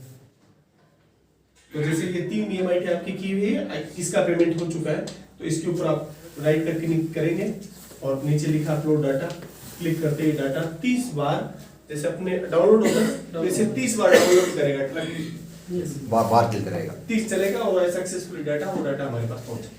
ठीक। तो अपलोड करने की विधि भी आपने समझ ली। अब हम समझ लेंगे पेमेंट कैसे करना। आपकी जो भी टीएस आईडी है जिससे भी आपने रिपोर्ट की, मान लेते हैं इनका सेंटर है, डीएमआईटी सेंटर है और इन्होंने रिपोर्ट बनानी, तो इनको पेमेंट अपनी आईडी से करना है, न कि इनसे जाना है। अगर इनसे लिया तो 300 रुपए इनको चला जाएगा, फिर बोलेंगे मेरे पास कमीशन नहीं है। जिस आईडी से पेमेंट होगा उसी आईडी के ऊपर पैसा जाएगा 300 रुपए। कितना जाएगा? 300। तो ये अपनी आईडी ओपन करें, ऑर्डर पे जाएं, डीएमआईटी बाई डीएमआईटी पे क्लिक करें, 1700 रुपए ऑलरेडी भरा हुआ आएगा और वहां से बाई कर ले रिपोर्ट। 1750 है कि 1750? 1750 जैसे क्लिक करेंगे वो बाई डीएमआईटी, और डीएमआईटी बाई हो जाएगी। उसमें सेंटर मांगेगा, कौन सा सेंटर से कराना चाहते हैं वो योर चॉइस, जिस सेंटर नंबर लिखा हुआ है क्लिक कर दीजिए, उस सेंटर पे जाके रिपोर्ट करा दीजिए। वहाँ पे सर जो सेंटर कोड आएगा तो भी 100 रुपए जाएगा। पूरा कोड आएगा, पूरा सबका कोड आएगा ना सर, एक ही जाएगा? वो सभी का कोड आएगा। अच्छा, वो जो चूज करना होगा। जगह बोलेगा कोड स्टेट, तो आप स्टेट डालेंगे कि बिहार। अच्छा, तो बिहार में कौन सा शहर, जैसे बोलेंगे सब फलाना जिला, अच्छा। तो जिले में ये सेंटर है हमारे 6। जी जी जी आइए सर, आइए, वेलकम। जी। आ जाइए मेरा एक चेयर और एक चेयर और हाँ तो वो स्टेट मांगेगा, स्टेट डाल दीजिए, स्टेट में बोलेगा कौन सा डिस्ट्रिक्ट, डिस्ट्रिक्ट डाल दीजिए, डिस्ट्रिक्ट में कौन से शहर, अच्छा तो डिस्ट्रिक्ट में उस डिस्ट्रिक्ट की डीएमआईटी दिखा देगा, इस डिस्ट्रिक्ट में 6 डीएमआईटी सेंटर, वहाँ पे नाम भी शो करेगा सर। नाम शो करेगा। तो वो 6 डीएमआईटी में से आप किस पे कराना चाहते हैं, क्लिक कर दीजिए, शो हो जाएगा, उस पे जाके फिंगरप्रिंट दे दीजिए, 100 उसको मिल जाएगा, 300 आपको तुरंत आएगा। हाँ, उनको तो जो अभी हमने जो इसके बारे में समझना था वो पहले समझा, विज्ञान, कंप्लीट विज्ञान समझ में आया आपको, क्या होता है, क्यों होता है, ये बताना कब है, जब आप फंस जाओ तब। दूसरा हमने ये सीखा कि डीएमआईटी से हमें क्या क्या बेनिफिट्स होते हैं, मैंने सारे बेनिफिट्स आपको बारीकी से समझाने का प्रयास किया। उसके बाद जब हम आगे बढ़ते हैं तो हमने ये समझा कि फिंगरप्रिंट लेना कैसे है, वो फिंगरप्रिंट लेने के मैंने तरीके आपको समझाए। फिर हमने लास्ट समझाया कि हमें अपलोड कैसे करना है, हमने अपलोड का ऑप्शन दिया, उस पर जाके अपलोड करना है। हमने इसके बाद समझा कि पेमेंट कैसे करना है, आपकी आईडी को ओपन करना है, ऑर्डर में जाना है और ऑर्डर डीएमआईटी करना है और आपका ऑर्डर हो गया कंप्लीट। अब हम लेते हैं आप लोगों के सवाल। रिपोर्ट कितने दिन इमीडिएटली आता है? हमने समय जो तय किया है वो 7 दिन का तय किया है, 7 दिन से 7 days. 7 डेज हमने तय किया है कि 7 डेज में रिपोर्ट हम दे देते हैं। हालांकि हमें 7 डेज नहीं लगाते हैं, रिपोर्ट का भी हमने व्यवस्था ऐसी की है, जो आपको कोड मिल रहा है DMIT for all के नाम से एक सॉफ्टवेयर कोड मिलेगा ना, तो उसके ऊपर आइडिया लिखी है फ्री और डाउनलोड। तो फ्री है मतलब उसका आपने पैसा नहीं दिया या फिर वो रिपोर्ट अभी आपकी बनी नहीं। डाउनलोड का ऑप्शन अगर जहां आ जाए तो क्लिक करते वो रिपोर्ट डाउनलोड हो जाएगी आपकी, आप जिस क्लाइंट को भेजना चाहते हैं बता दीजिए। अच्छा वो लेवल डीएमआई सेंटर वालों को आ जाएगा सर। DMIT सेंटर वालों को मिलेगा और ये लगभग हम कोशिश कर रहे हैं कि 2 दिन में आपकी रिपोर्ट सपोर्ट कर दे, लेकिन क्लाइंट को 7 दिन से कम नहीं मिले। सर हम लोग का रिपोर्ट और बाहर का संस्था जो कर रहे डिफरेंस क्या है? देखिए डिफरेंस का ऐसे है कि भारत में अभी तक DMIT को लेके किसी भी प्रकार की कोई गवर्नमेंट बॉडी नहीं है। गवर्नमेंट बॉडी नहीं है। जैसे इंश्योरेंस में IRD है, बैंकिंग में आपका RBI है, तो उसी प्रकार जैसे इंश्योरेंस एजुकेशन में एजुकेशन बोर्ड होता है, भारत में इसको लेके कोई भी बोर्ड नहीं है। जितनी भी DMIT है वो सिर्फ हवा में है, लेकिन हेल्प इंडिया की पहली DMIT ऐसी है जो भारत की पहली सरकारी स्किल यूनिवर्सिटी ILD से recognised. ILD institute of leadership development जी, institute of leadership development government of Rajasthan, ये भारत की पहली सरकारी स्किल यूनिवर्सिटी है। Leadership development.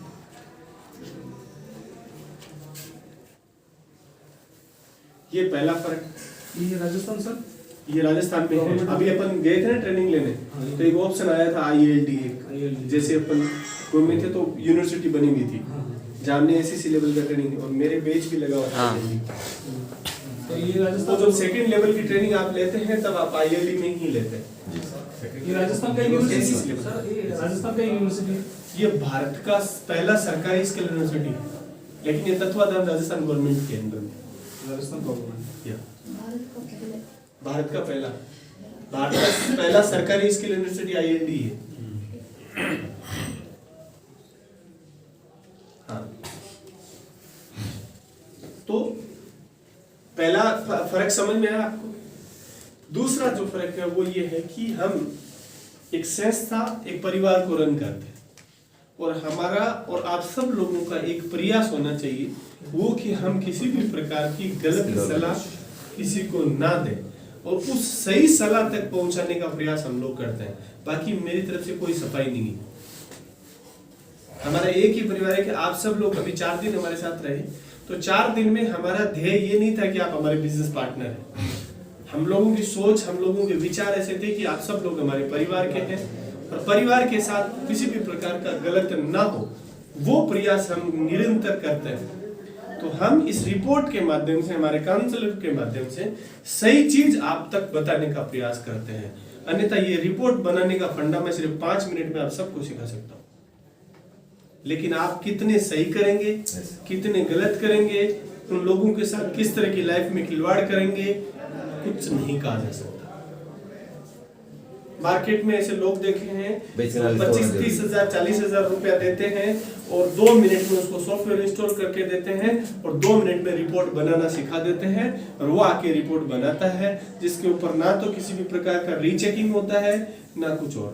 हमारे यहाँ 3 प्रकार की लेयर बनाई है हमने। पहले हमारे यहाँ के जो एक्सपर्ट्स हैं वो उसके ऊपर काम करते हैं, उसके बाद जो हमारी डेटा लैब है वहां जाती है और दोनों को फिर से दोबारा से देखा जाता है कि दोनों में कोई एक ही बात अलग अलग तो नहीं बोल रहे हैं। अगर वो अलग अलग बोल रहा है तो उसको हम कैंसिल करते हैं, दोबारा से जाती है, और अगर दोनों सही बोल रहे हैं तो वो रिपोर्ट आपके पास पहुंचती है। एक्सपर्ट्स तो डेटा लैब तीनों को दोनों की रिपोर्ट बन के आती है, हाँ। दोनों का सामंजस्य बिठाया जाता है Cross कि check। दोनों मैच है कि नहीं है। अगर दोनों में एक ही चीज अलग अलग दिखाई जाती है तो दोनों को दोबारा भेज दी जाती है कि चेक करो। Cross check. वो चेक होती है, उसके बाद आपको मिलती है। मीटिंग लेने के बाद मैं भेज रहा हूँ, 5 मिनट लगेगा मीटिंग लेने के बाद। सर एक अब क्वेश्चन हम है इतने लोग बैठे हैं, हमारा पॉइंट जरूरी है, वो 2 मिनट आले आए उनका जरूरी है। सर, एक क्वेश्चन है अभी जो पावर रिपोर्ट में DMIT जो डाला गया है तो उसका पेमेंट कहाँ डाला?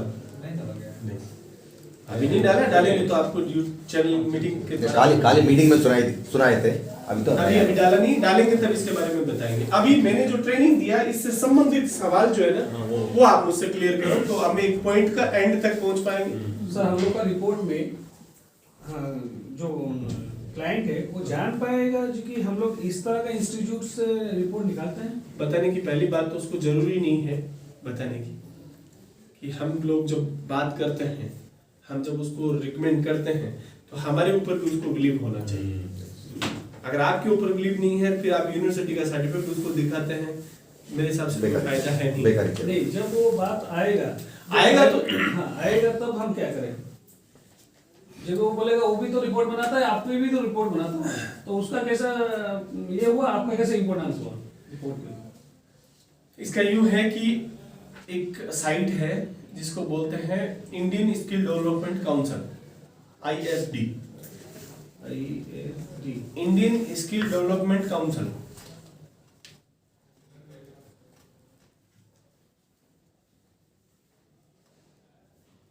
ISD, इंडियन स्किल डेवलपमेंट जी ISD, ये एक स्वतंत्र बॉडी है भारत में जो स्किल से संबंधित जो कार्य होते हैं उनके ऊपर कमांड करती है ना? हमने उसको वहां पे रजिस्टर्ड करवा रखा है, तो अगर कोई देखना चाहे तो ISD के साइड पे जाके इसको देख सकता है कि DMIT को आपने रिकमेंड कर रखा है कि नहीं कर हेल्प रखा है। नाम से नहीं, ये हेलन किलर के नाम से आप जब DMIT बनाते हैं तो आप डायरेक्ट हेलन किलर के पोर्टल के ऊपर जाते हैं। हम लोग हेलन किलर के पोर्टल के ऊपर जाते हैं तो हेलन किलर एकेडमी और I memory school foundation education partner help India online जो हमने हमारे ब्रोशर में भी दिखाया तो उनका नाम आता है। तो रिपोर्ट में क्या आता है और क्या समझाना पड़ता है? आपको ना तो रिपोर्ट का समझाना है ना कुछ और, हाँ। रिपोर्ट आएगी, हमारा काउंसलर फोन करके उसको काउंसलिंग करेगा। ओके। फॉलो करना, उसके ऊपर कितना अमल करते हैं, वो कितना उसके ऊपर सक्सेस होगा, वो उसका काम है। खुद का ऐसा नहीं आप उसको बोले कि सक्सेस मैं ही कर देता हूँ तो आप फंसोगे। हमारा काम है आपको राइट इंफॉर्मेशन, राइट सलाह देना, फिर उसको इम्प्लीमेंट करना आपका काम। यस। किसी भी प्रकार का फ्यूचर नहीं बताती। रिपोर्ट सिर्फ आपके अंदर की प्रतिभा, आपके अंदर की टैलेंट, आपके अंदर के न्यूरॉन्स की गणना आप तक पहुंचाती है। उसके अकॉर्डिंग करोगे तो कम मेहनत में सक्सेस हो जाओगे, नहीं करोगे तो करते रहो जो कर रहे हो। क्लियर? सारे सवाल आपके क्लियर है और है तो बताओ। और एक बात सर, मीटिंग को अभी मैं DMIT दूसरा बात लिया सर, ऐसा 4-5 जगह में लिया हूँ DMIT का, 100% सेम होता ना सर? 100% सेम ही आता है, लेकिन अभी समझिए हाँ। मैंने ये क्यों बताया आपको, यहाँ से लेकर यहाँ की कैलकुलेशन होती है यस। तो इतने सूक्ष्म होते हैं। अब मैंने यहाँ पे डाला कि ये इसके 19 रीजन है, यस। ठीक है ना। अब वही रिपोर्ट जाके आप इनके पास जाते हो, इन्होंने डाल दिया 17, तो रिपोर्ट अलग तो रिपोर्ट अलग आ जाएगी। अब आप बोलेंगे एक ही आदमी है, अब मैं उसकी रिपोर्ट तक कैसे पहुंचूंगी, इसने 17 डाला कि 19 डाला, राइट है कि नहीं? आप तो कर रहे हैं ना, कितना किए हैं आप डिफरेंस तो ना आप नहीं किए ना, नहीं तो किए। सवाल था दूसरा क्या करता मैं तो क्या है, वो तो आदमी कतरा आदमी रहता है, देखेंगे ये अच्छा है कि नहीं, चुपके से दे रहा है बोल मैं वही बोल रहा हूँ, के इसका बनने का जो तरीका होता है ना सिर्फ ये होता है सर। बस और इनके कोड होते हैं। अब कोड क्या है, इसको WS बोलते हैं ओके सर, इसको हमारी भाषा में। WS इसको सर हमारे कोड वर्ड होते हैं सर, आप इसको समझने का प्रयास करेंगे तो वो आपके भी काम के नहीं। अब उसने WS की जगह WE डाल दिया, इसका कोड जो है WS है, और अगली पार्टी ने जो दूसरा बना रहा उसने WE डाल दिया, तो सारा फॉर्मेट ही चेंज हो जाएगा उसका। కోడ్ WE అనేది ఏం గ్యారంటీ అక్కడ వీళ్ళు గుర్తుపెట్టుకో code is WE। Code is W वो आप हाँ, लेकिन जिसने बनाया उसने कोड टाइप किया है WC। एग्जाम्पल साल बोल रहा है, చెప్తున్నారులే నేను ఏమంటాను तो ये पूरा स्टेटमेंट चेंज हो जाए। सर और एक बात सर, हाँ। जब पूरा आर्गुमेंट में आ जाए हम्म, तो दूसरे से हम लोग का रिपोर्ट सही आएगा पूरा सर, 100% सही आएगा। वो हम साबित भी कर बट सकेंगे मैं सर। हाँ कोई इशू नहीं है। मैं एक चीज बताता हूँ, क्योंकि सर ये तो अभी ऐसा हो गया। मैं एक चीज बताता हूँ। बिजनेस जो होता है सर, वो होता है आदमी के फेथ के ऊपर, और जब आदमी का आर्गुमेंट होता है तब आपको रिलेशन टूटने की बारी आती है। तो अगर संभव हो ना सर, तो वहां से रिक्वेस्ट करके आप निकल जाओ, क्योंकि या तो आप आर्गुमेंट करके अपना रिलेशन को ब्रेक करो, या फिर उसको बिना कोई आपके लाभ के अपने आप को साबित करो। Who is this? कौन है ये जो जिसको मैं इसको प्रूव करूं? नहीं समझे क्या? मुझे मेरा काम है कि राइट चीज राइट आदमी तक पहुंचाना। अगर आदमी रॉन्ग है तो मुझे इसको प्रूव करने की कहाँ जरूरत है भाई? थैंक यू सर, मिलते हैं अगली बार ऐसे करके। नमस्ते। आपको इंटरेस्ट नहीं तो छोड़ दो। छोड़ दो। और अगर फेथ नहीं है फिर रिपोर्ट देते हैं तो अगली बार और नई समस्या लेके आएगा। वो किसको तो फंसाना है मुझे, मेरे को इसने सही साबित कर दिया अपने आप को। अभी आप मुझे कोई सवाल पूछे, मैं आपको झूठा साबित कर दूं तो आपके दिमाग में घंटी बजने लग जाएगी कि इसका बदला लूं। मुझे क्यों बदला लेना, मेरे को इससे लेना ही क्या है? बात खत्म। सर इसका रिपोर्ट जो बेसिकली जनरेट एक होता है, सेकंड कोई जरूर दिखता है। हाँ सर, ये रिपोर्ट आने के बाद जो चल थोड़ा लेट स्लो होता है। सर एक मिनट रिपोर्ट आने के बाद जो काउंसलिंग होने वाला है वो फोन काउंसलिंग है, वो वन टाइम ही होगा या वो अगर चाहेगा तो और दोबारा? अगर उसको कंफ्यूजन है तो दोबारा क्लियर कर ले। ऐसा नहीं कि हम कोई तीर मार दिया वो वापस नहीं आएगा कमांड में। अगर कोई कंफ्यूजन है तो दोबारा कॉल करिए, मैं मुझे समझ में नहीं आया पर दोबारा बताए। मैंने वो कस्टमर डायरेक्ट अब अगर कोई चाहता है कि मैं और देखिए, हम एक आदमी को एक कम पैसे में एक सुविधा प्रोवाइड सर, हम हेल्प इंडिया ऑनलाइन जो है वो हम जो DMIT करते हैं, देखिए आपको अच्छी तरह से पता है कि मार्केट में जाएंगे तो 2-2,500 रुपए में DMIT करता है। मान लीजिए कोई लोग बोले 700 रुपए में करता है, लेकिन आपको क्या देगा? 700 रुपए उसकी जेब में गया। बात क्लियर है ना? 700 means 700 చేసిన రోజు చెప్తారు కానీ రిపోర్ట్ ఏమీ 700 रुपीस में या 500 जो भी वो बोले वो बोलता देता है। हमने 1750 जो पैसे रुपए रखे हैं वो 1750 में लगभग पैसा आप लोगों के लिए डिस्ट्रीब्यूशन में जाता है। काउंसलिंग में सिर्फ और सिर्फ 100 रुपीज जाता है। तो पूरे भारत में कोई भी 100 रुपए में आपको काउंसलिंग नहीं देगा। क्यों? अगर आदमी आधा घंटा अगर बोलता है तो मेरे हिसाब से 100 रुपए में कोई नहीं देगा। हमने 100 रुपए में रखी है जिसमें हम कोशिश करते हैं कि मैक्सिमम इंफॉर्मेशन आप लोगों तक पहुंचा दें। अब किसी को ये लगता है कि मैं तो मेरी लाइफ को लेके बहुत ज्यादा सीरियस हूँ, पॉइंट टू पॉइंट 2-3 घंटे आराम से डिस्कस करना चाहता हूँ, तो हमने हमारे पैनल पे काउंसलर के नंबर दे रखे हैं और उन काउंसलर की हमने अलग अलग फीस तय कर रखी है। वो हमें नहीं आएगी ना शायद आपको उस पर कमीशन देगी। वो काउंसलर को डायरेक्ट आपको पे करनी है और काउंसलर आपको डायरेक्ट काउंसलिंग करेगा और वो एक एक चीज बारीकी से आपको समझाएगा। वो आपका उनका लुकआउट है, सहजता ने सुविधा प्रोवाइड करवा दी। तो 100 रुपए में जितनी अच्छी काउंसलिंग हम दे सकते हैं उतनी आप लोगों को देते हैं और वेल ट्रेन्ड व्यक्ति हमने अपॉइंट कर रखा है, वो अभी आपको काउंसलिंग देता है। सर मेरा एक क्वेश्चन था अभी कि ये जो रिपोर्ट जनरेट होती है वो उधर सॉफ्टवेयर में होती है या इधर अपने डेटा लैब सर रिपोर्ट हमारी डेटा लीप पे ही होती है। अच्छा हमारा सॉफ्टवेयर तो क्या है, रिपोर्ट फिंगरप्रिंट दे देगा, उसको कमांड देनी पड़ेगी। अच्छा उधर जाएगा, उधर जाके पहले वो एनालिसिस होता है कि ये है क्या, कौन सा इसका कोड है, कितने रीजंस हैं, कैसे इसको डालना है, कौन सा काम यानी है, कि उधर होता है। सारी रिपोर्ट पहले हम उसको, जो हमारा जो डेटा लेब है वो इसको एनालिसिस करता है और फिर वो रिपोर्ट देता है। अच्छा, इसको कुछ क्रॉस वेरिफिकेशन है क्या? ऐसा कुछ उंगली ठीक से नहीं रखा है, वो तो जब या आड़ा टेढ़ा रखा है। अगर ये ठीक नहीं आया तो रिपोर्ट बनेगी कैसे? वो पहले से आपको बोल दे भूल रिपोर्ट है थोड़ा। भाई बनाने वाला क्या देखेगा? इसका सही पोस्टर, अब ये पोस्टर ही नहीं है तो रिपोर्ट बनाएगा किससे? सर और जो आप कंप्यूटर में जो फिंगरप्रिंट अपन ले रहे हैं उसी टाइम एक्सेप्ट नहीं करते, उसको क्लियर नहीं दिखा तो हम उसी स्पॉट में एक्सेप्ट नहीं करते। ऐसा नहीं हो सकता सर, संभव नहीं है। जी जी सर, क्या अभी संभव नहीं है ऐसा कि भाई कंप्यूटर बता दे कि तुमने गलत डाला है। नहीं वो रीएंट्री पानी परसों कराया था मैं, जब लगा तो ठीक से नहीं करे तो रीएंट्री बोल के फिर बता रहे थे। कहाँ पे? अब अपने पास नहीं, वो तो वो जो बनाता है ना वो करता है, वही वो दोबारा लगा देता है कि सही नहीं है, तो वो तो उसको पता है ना। वही। अब आप किसी का फिंगरप्रिंट लेंगे तो आपका तो पता है ना कि ये सही है कि गलत है, वही। तो आप दोबारा से करते हैं। वहाँ पे शो होता है री, हाँ, show होता है। वहाँ पे बोलता है री फिंगरप्रिंट शो होता है। नहीं ऐसा ये कुछ बोल रहे हैं नहीं। सर। नहीं अभी नहीं होता। नहीं वही 2-3 बार एक दो तीन बार चार हाँ, वो 2-3 बार सही नहीं आया तो वो बोल देता है कि री इंटर करिए, वो सही नहीं है, दिखता नहीं, ऊपर एक लाइन चलती है। या हो सकता है वो सिस्टम स्लो हैंग हो जाता है तो वो बोलता है दोबारा दो फिंगरप्रिंट। इधर पिक्चर में शो नहीं होता, इधर कुछ लिखा आता है तो वो अलग पार्ट है। सर हमारा जो सॉफ्टवेयर है और अदर का जो सॉफ्टवेयर है वो सेम ही है क्या, कुछ अलग है? मैंने अभी बता दिया ना सर पूरा। सॉफ्टवेयर क्या करता है? सॉफ्टवेयर सिर्फ ये फिंगरप्रिंट लेने का काम करता है। किसने ये बनाया है? पिक्चर आप मुझे मोबाइल से देख के भेजेंगे तो भी चल जाएगा मेरे पास। अपडेट पर ये रहा अरे किसने बनाया, वर्ल्ड में या इंडिया में किसने बनाया? अभी मैं बता रहा हूँ, इसके ऊपर सैकड़ों रिसर्चों ने रिसर्च किया और अभी तक भी ऑनगोइंग है। यस, अभी नए नए रिसर्च पैदा हो रहे हैं और नई नई चीजें आ रही हैं। इससे ये भी पता लगाया जा सकता है, इससे ये भी पता लगाया जा सकता है। मार्केट में जितने भी सॉफ्टवेयर होते हैं वो उसमें जो वर्ड दिए होते हैं, जैसे मैं कोई रिपोर्ट जनरेट करूंगा सॉफ्टवेयर के थ्रू, तो सॉफ्टवेयर में जितने मैंने वर्ड डाल रखे हैं वो वर्ड उठाएगा। तो रिपोर्ट से लाख लोगों की करें तो घूम फिर के वर्ड वही आएंगे, शब्द वही आएंगे ना।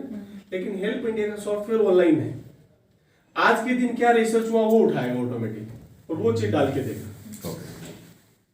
उनका सॉफ्टवेयर अपडेट नहीं होगा, अपना तो डेली अपडेट वो होता है। ऑलरेडी वो गूगल पे उस पे चलता है, गूगल ड्राइव पे चल रहा है। तो वो अगर किसी भी प्रकार का कोई भी अगर चेंज हुआ है तो वो ऑटोमेटिकली उससे उठा के वो वर्ड आपको देगा। सर गूगल में जो टेस्ट होता है उसका तो काउंसलिंग कौन करता है फिर वहाँ पे? मैंने कब कहा गूगल करता है? नहीं सर, गूगल में भी देखते हैं सर टेस्ट। वो तो वो जिसने डाला वो बताएगा, अपन तो बाहर की चीज है ना, वही बाहर की काउंसलिंग चीज है। करेगा। अब आप राम सिंह लिख दो तो हजारों राम सिंह लिख लेंगे। अब हमें किस राम सिंह से बात करनी है वो तो हम जाने। काउंसिलर बनने के लिए क्या बेसिक क्वालिफिकेशन ऐसा कुछ एक ही है? क्वालिफिकेशन में मैक्सिमम लोगों की रिपोर्ट बनाओ और मैक्सिमम लोगों के सवाल आएंगे और मैक्सिमम लोगों के सवाल आएंगे तो फिर आपके जवाब आएंगे और जवाब आएंगे तो ऑटोमेटिकली धीरे धीरे करके काउंसलिंग बनेंगे। डीएमआईटी को 5 किताब पढ़ के कोई भी आदमी काउंसलर नहीं बन सकता, 100 किताब पढ़ के भी काउंसलर नहीं बन सकता। किसी को मार्केट में फिजिकल प्रैक्टिकली सारी चीजें फील करनी पड़ेगी, समझनी पड़ेगी, देन काउंसलर बनेंगे। मैंने अभी बताया कि हम डीएमआईटी के जो हमारी हेल्प इंडिया है, हम किसी भी तरह की गलत राह देकर किसी आदमी को गुमराह नहीं करना चाहते। हम राइट तरह से राइट पोस्टर पे राइट जगह पे आपको लेके जाना चाहते हैं, समझाना चाहते हैं। सर यहाँ से जो रिपोर्ट जाएगा वो तो जाएगा सॉफ्टवेयर में, मतलब ये मेल में जाएगा। मैंने अभी बताया सर, आप समझे नहीं मेरी बात को।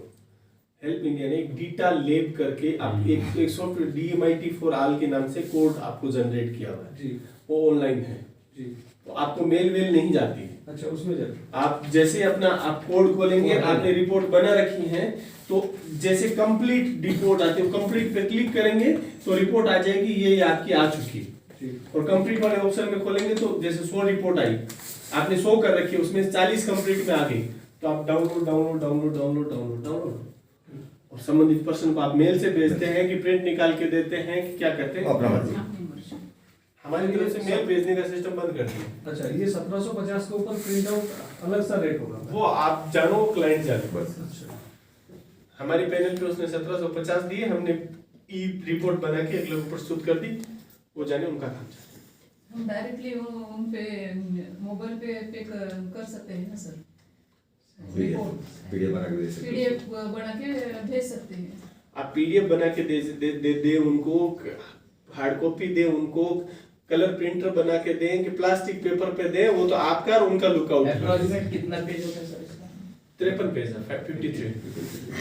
रिपोर्ट जैसे आती है, ये भविष्य बताइए जैसे आती है, क्या कैसे आती है उनको?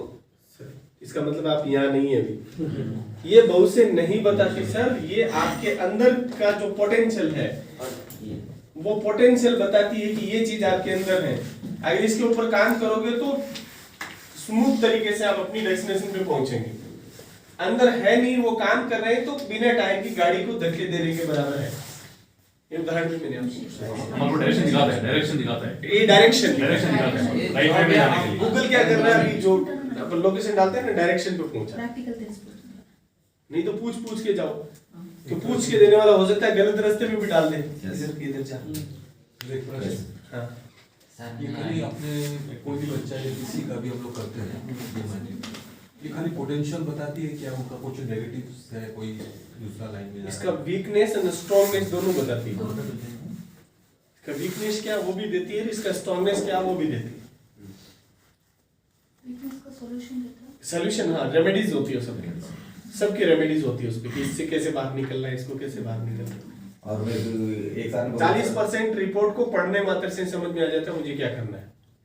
60% में इसलिए बोल रहा हूँ कि आपको समझ में इसलिए नहीं आएगी कि यही रिपोर्ट एक जगह बताएगी आपको इस फील्ड में जाना चाहिए और दूसरी जगह बताएगी आपको इस फील्ड में नहीं जाना चाहिए। तो काउंसलर क्या करता है, उसका सामंजस्य लोकेशन देखता है कि कहाँ क्या आ रहा है और फिर वो आपको काउंसिल करता है।